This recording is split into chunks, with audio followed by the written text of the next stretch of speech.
आज हम जो टॉपिक डिस्कस करने जा रहे हैं वो टॉपिक है डिटर्मिनेशन ऑफ इनिशियल रेट। यानी कि जब आपने रेट फाइंड आउट करना है, जब आपने किसी भी केमिकल रिएक्शन की स्पीड फाइंड आउट करनी है, इनिशियल रेट, वो कैसे फाइंड आउट करेंगे? सेल्फ चेक 9.1, ठीक है ना। 9.1 है, ये न्यूमेरिकल है, ठीक है ना। 9.1 है कि इथाइल आयोडाइड है। इथाइल आयोडाइड जो उनसे है ये टूट जाता है किसके अंदर? C2H4 के अंदर, ठीक है ना। ये क्या है? ये इथीन है, ये इथीन है, हाइड्रोजन आयोडाइड। जब इथाइल आयोडाइड जो उनसे है, जब इथाइल आयोडाइड को ब्रेक करते हैं तो ये टूट जाता है इथीन के अंदर और हाइड्रोजन आयोडाइड के अंदर टूट जाता है। और फिर उसके बाद आगे ये टेबल बना दिया उसने, ठीक है ना। ये टेबल है, इस टेबल के अकॉर्डिंग आपने rate, initial rate find out करना है, इनिशियल रेट की डिटर्मिनेशन करनी है। हमें पता है कि इनिशियल रेट की डिटर्मिनेशन यानी कि इनिशियल रेट ऑफ रिएक्शन, जाहिर सी बात है कि रिएक्शन का रेट फाइंड आउट करना है। सबसे पहले हम ग्राफ ड्रॉ करेंगे, ग्राफ के थ्रू सारा के सारा एक्सप्लेन करने जा रहे हैं। ग्राफ ड्रॉ करेंगे यहाँ पर, ठीक है ना। इधर है ये लगा दिया, इसी तरीके से यहाँ पर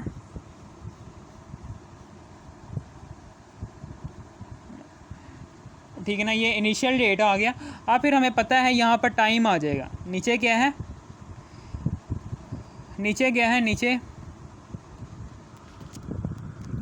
नीचे आ जाएगा टाइम।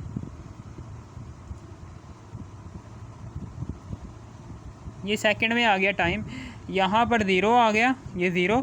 और फिर उसके बाद ये 10 सेकंड, ये 20, फिर उसके बाद 30 हो जाता है, फिर उसके बाद 40, फिर उसके बाद 50, और फिर उसके बाद 60,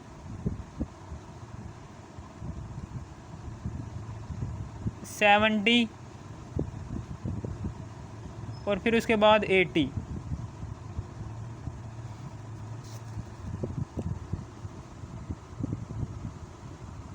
फिर उसके बाद यहाँ पर कंसंट्रेशन आ जाएगी।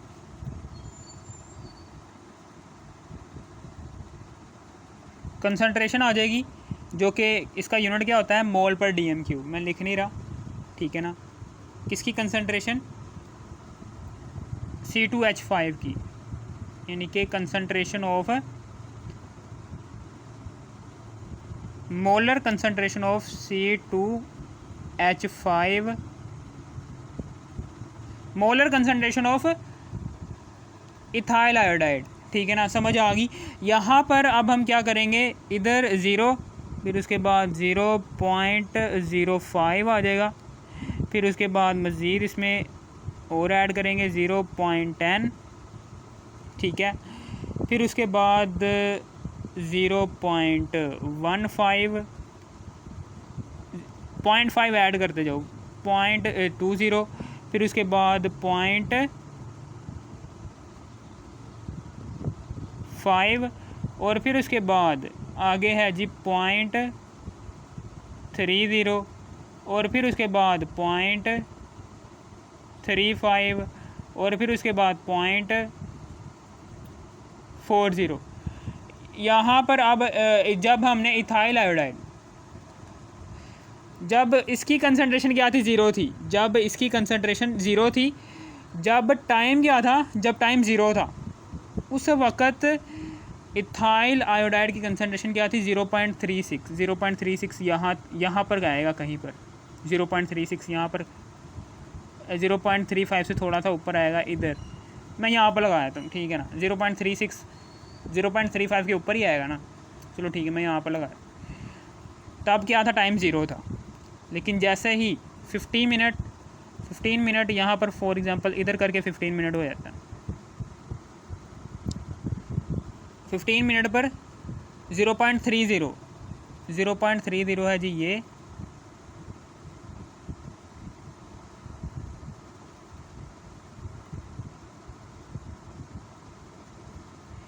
यहाँ पर करके हमारे पास एक और कंसंट्रेशन आ गई,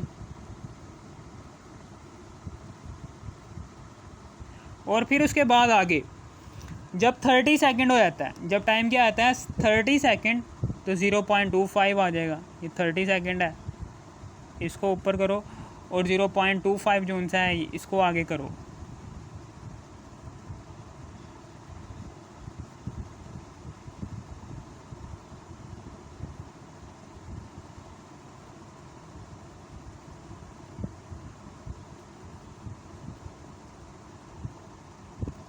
ठीक है ना। और फिर उसके बाद आगे है जी, जब 48 सेकंड हो जाता है, जब टाइम क्या होता है 48 सेकंड, 48 सेकंड इधर ही कहीं पर होगा, ऐसे इधर कहीं पर 48 सेकंड हो जाएगा। 48 सेकंड और 0.19 कहाँ पर होगा, इधर कहीं पर होगा, 0.19 इधर है।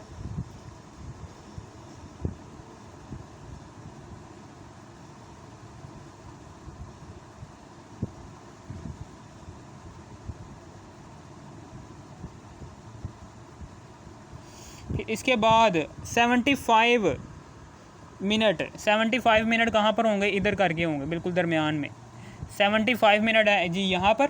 और 0.13 इधर है, इधर ही कहीं पर आएगा 0.13।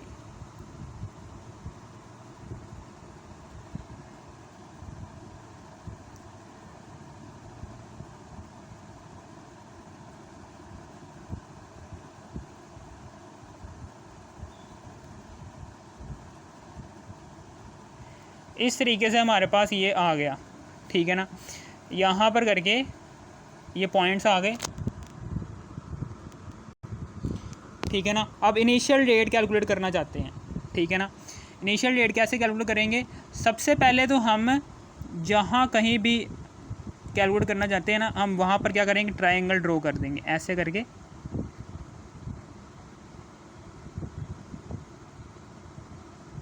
ऐसे ये ट्रायंगल ड्रॉ कर दी, यहाँ पर करके हम ड्रॉ कर दी। यहाँ पर हम ना इतने रिएक्शन में हम क्या करते हैं, हम रेट फाइंड आउट करना चाहते हैं। इतने रिएक्शन में हम रेट फाइंड आउट करना चाहते हैं, तो हमें पता है कि इसका फार्मूला क्या होता है, स्लोप इज इक्वल टू होती है delta x over delta T. तो डेल्टा एक्स क्या होता है, डेल्टा एक्स हमारे पास क्या है, डेल्टा एक्स क्या है, ये हमारे पास क्या है, ठीक है ना, x2 minus x1 over delta T, यानी कि डेल्टा टी क्या होगा, ये भी t2 माइनस t1 होगा। यानी कि जिस भी दो पॉइंट्स के दरमियान आप कैलकुलेट करना चाहते हो, ठीक है ना, हम इन दो पॉइंट्स के दरमियान कैलकुलेट करना चाहते हैं। ये देखिए, जब टाइम 0 सेकंड था तो तब मोलर कंसनट्रेशन थी इथाइल आयोडाइड की 0.36, और जब टाइम हो गया 15 सेकंड तो तब मोलर कंसनट्रेशन हो गई इसकी 0.30। अब फिर उसके बाद यहाँ पर x2 molar concentration of x2 क्या है हमारे पास, ज़ाहिर सी बात है कि x2, ठीक है ना, यहाँ पर ज़्यादा कौन सी है, 0.40 है ना, ज़्यादा में से कम को माइनस कर दो, ज़्यादा कौन सी यहाँ पर 0.40 है, तो 0.36 को माइनस कर दिया हमने 0.30 से, और फिर उसके बाद इसको 15 है, 15 को माइनस कर देंगे 0 से, 15 है, 15 को माइनस कर देंगे 0 से। अब जो सा आंसर आएगा ना वो आएगा 4 मल्टीप्लाई बाय 10 की पावर्स -3 आएगा। और इसका फार्मूला होता है, हमें पता है कि मोल पर डी एम क्यूब, कंसनट्रेशन का फार्मूला होता है मोल पर डी एम क्यूब और पर सेकेंड। इसका फार्मूला क्या होता है, मोल पर डी एम क्यूब और सेकंड जो सा है ये नीचे से ऊपर जाएगा तो ये पर सेकंड बन जाएगा। इसी तरीके से यहाँ पर आगे की बात ये करना चाह रहा हूँ मैं। फॉर एग्ज़ाम्पल जब हम यहाँ पर ये ड्रॉ करते हैं, यहाँ पर नहीं निकालना चाहते, अब हम निकालना चाहते हैं यहाँ पर,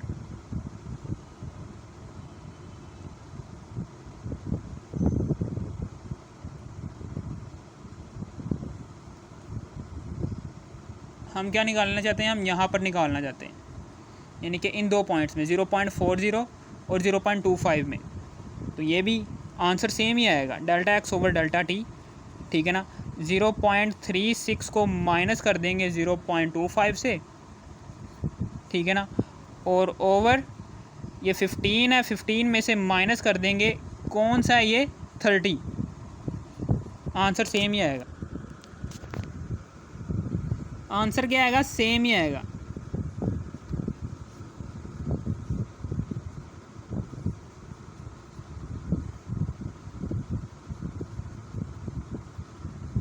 यहाँ पर भी सेम ही आएगा। और इसी तरीके से जब आप यहाँ पर कैलकुलेट करोगे, ये मुसल्लस है, फॉर एग्जांपल मैं इन दो पॉइंट्स के दरमियान कैलकुलेट करना चाहता हूँ। एक ये वाला पॉइंट है, ठीक है ना,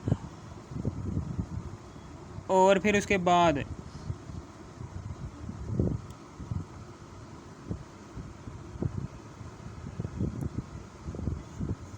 एक ये वाला पॉइंट है। इन दो पॉइंट्स के दरमियान मैं कैलकुलेट करना चाहता हूँ। सबसे पहले हम ट्रायंगल बनाएंगे, ठीक है ना, और फिर उसके बाद वैल्यूज़ दर्ज कर देंगे। डेल्टा एक्स है, डेल्टा टी है। जब क्या था 0.15 और 0.10 के दरमियान क्या चीज़ आ रही है,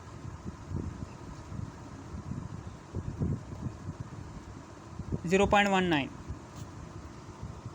0.25 को माइनस कर देंगे 0.19 से, 0.25 है, इसको माइनस कर देंगे 0.19 से, और फिर उसके बाद इसको डिवाइड कर देंगे इनके टाइम से।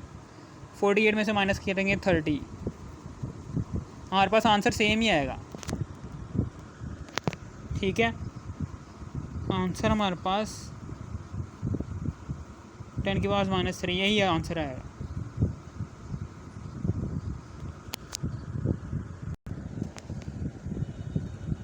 यहाँ पर 3.33 आ जाएगा।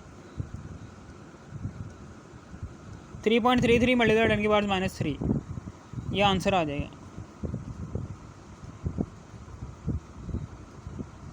मोल पर डीएम क्यूब और पर सेकंड। इसी तरीके से यहाँ पर भी आंसर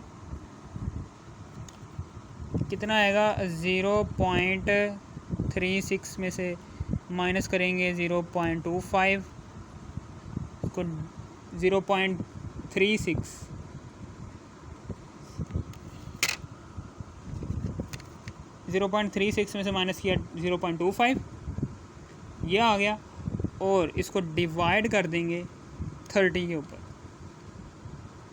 3.667 मल्टीप्लाई 10 की पावर -3 है। मोल पर डीएम क्यूब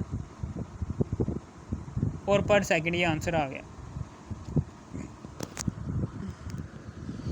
इस तरीके से आपने स्लोप फाइंड आउट कर ली। स्लोप इस तरह से आप निकाल लेंगे। ये क्या है, rate of reaction, initial rate of reaction हमने कैलकुलेट कर लिया। इनिशियल रेट ऑफ रिएक्शन हमने इस तरह से कैलकुलेट कर लिया। इनिशियल रेट ऑफ रिएक्शन कह लो, या फिर आप स्लोप भी कह सकते हो, क्योंकि ये स्लोप ही हम बना रहे हैं ना ऐसे करके। कैसे बनानी है स्लोप, इस तरीके से। स्लोप इस तरीके से बना सकते हैं,